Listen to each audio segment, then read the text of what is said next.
Hi guys, how you doing? Okay, I'm just doing a very quick video here on an exercise to do in the house called reverse nordics, which is going to target this muscle here, okay, so at the front of your quad. So if you're new to the sessions, or you're new to sprinting or running faster with a higher range of knee lift like here, you might have found that you've got a bit of a strain in front of your quads.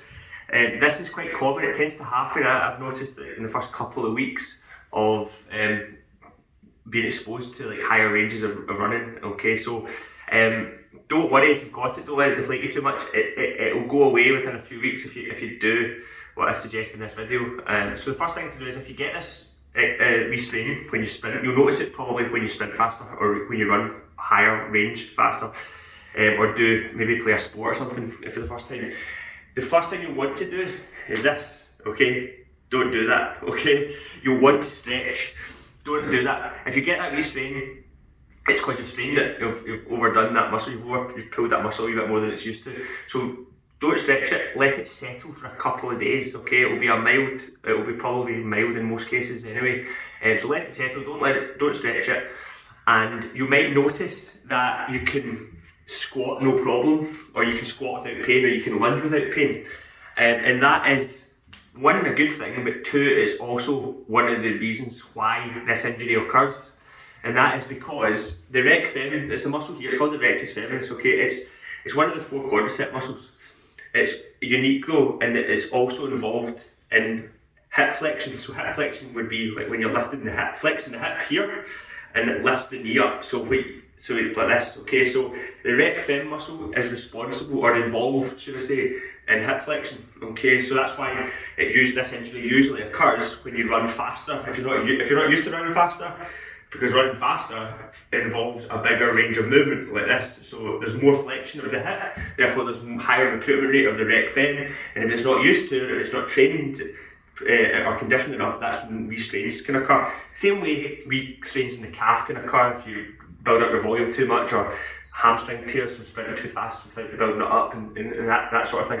And the reason it's quite hard to target this muscle is what I've just mentioned, is you might find you can squat and lunge properly, and that is because, believe it or not, squatting and lunging doesn't actually involve much of the rec femoris, okay? That muscle doesn't contribute a lot to squatting and lunging, compared to like the other quadricep muscles like the lateralis, the medialis, the bicep femoris. So it's good or useful, particularly if you've got this injury, that you need to sort of target that muscle specifically and isolate it. So one way to do that is in the gym setting, the leg curl machine. When you sit down and you do that, that can target the rec fem, but in a more sort of like functional way, in a more way that's true to life, or true to the specificity of the loading parameters of the muscle. I think the reverse nordic curl, this exercise I'm about to show you, is more beneficial.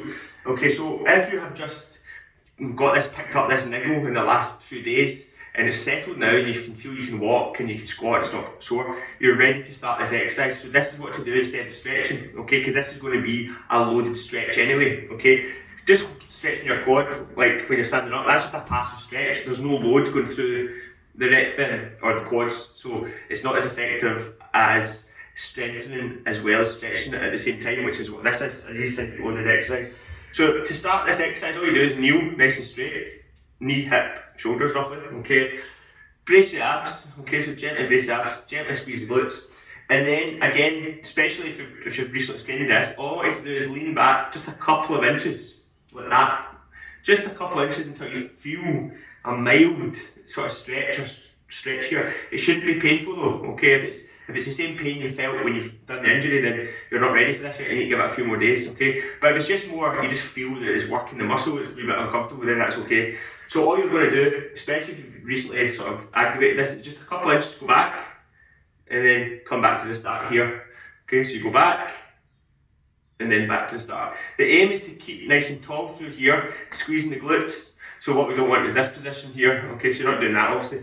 Right, we want to keep engage the abs and core, ribs down, squeeze the glutes, chest out, and then slowly go back, just enough to feel it's working, and then ping back to the start, okay? All we want to do is 3 sets of, so you just 10 reps of that, minute rest, another set of 10, another set of 10. I recommend this exercise, you do this once a week, maybe twice a week, okay? The goal is, as you get stronger, like the further back you go, obviously the more you're stretching and lengthening the quad muscle, the rec fin, and you're under more load. Okay, so you're loading it up, so you're eccentrically loading the muscle, so you're stretching it and loading it at the same time. Okay, whoa, right? And it aims to go back and forward and build up the strength so you can manage more eccentric load through that exercise. Okay, and that will really help develop, strengthen the rec femoris muscle, which will help reduce those wee instances of that injury. Okay, so thanks for watching and give it a go and hope it helps.